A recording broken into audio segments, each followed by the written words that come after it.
every soul. Family ties tangle, spaghetti in a maze. Growing up in this world of non-stop craze. Through Wonderland's gates we unlock the scene. Heartfelt confessions mixed with caffeine. Identity a mirror, emotions on the grind. Relationships weave webs tangled in the mind.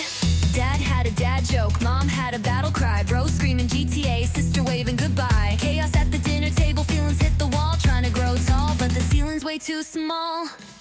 Through Wonderland's gates we unlock the scene. Heartfelt confessions mixed with caffeine. Identity a mirror, emotions on the grind. Relationships weave webs tangled in the mind.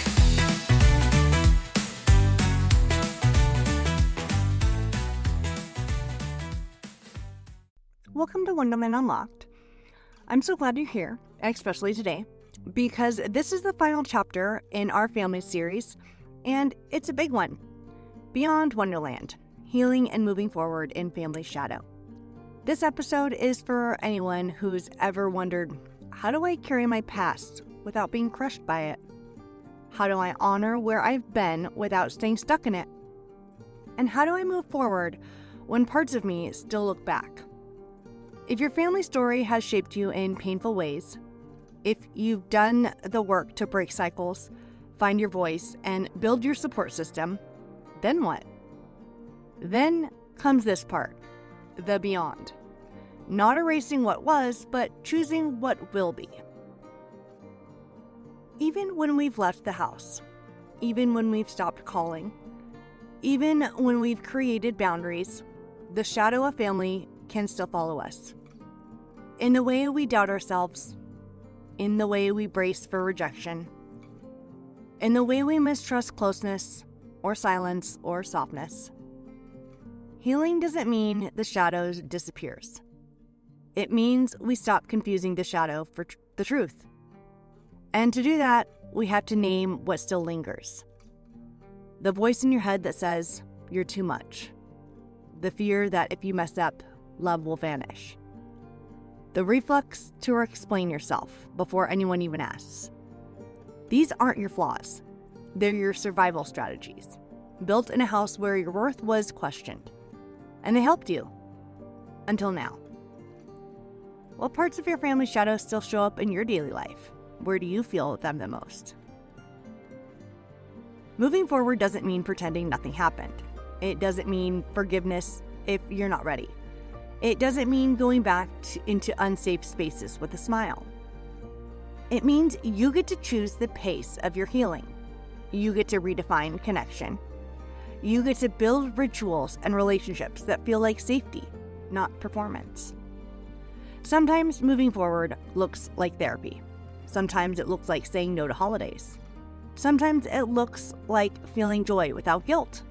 And sometimes it's as quiet as a deep breath that says, I'm allowed to feel peace, even if my family never did. I remember the first time I felt joy, and I didn't immediately feel guilty. It was small, just music playing while I danced around my room. But for once, I didn't hear their disapproval in my head, just my own laughter. And that was enough. What does moving forward look like for you? Not in theory, but in practice.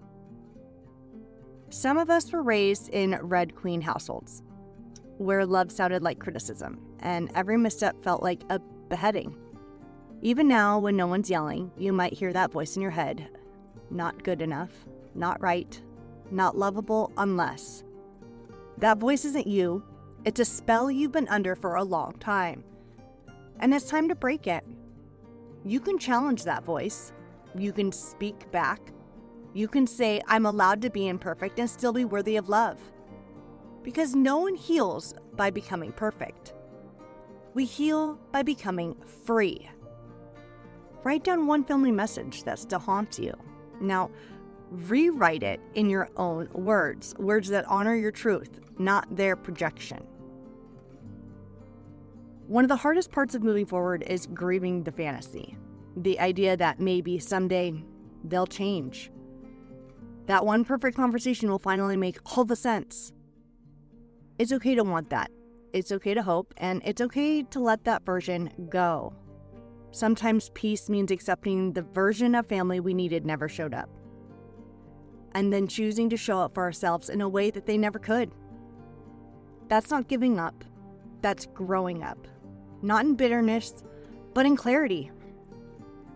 What family fantasy are you still holding on to? What would it feel like to let go, even just a little? So, who are you becoming now that you've begun to unlearn survival? Now that you started to hear your own voice? Stepping beyond Wonderland means learning to trust the life you've created. A life where you're not defined by pain, but by possibility.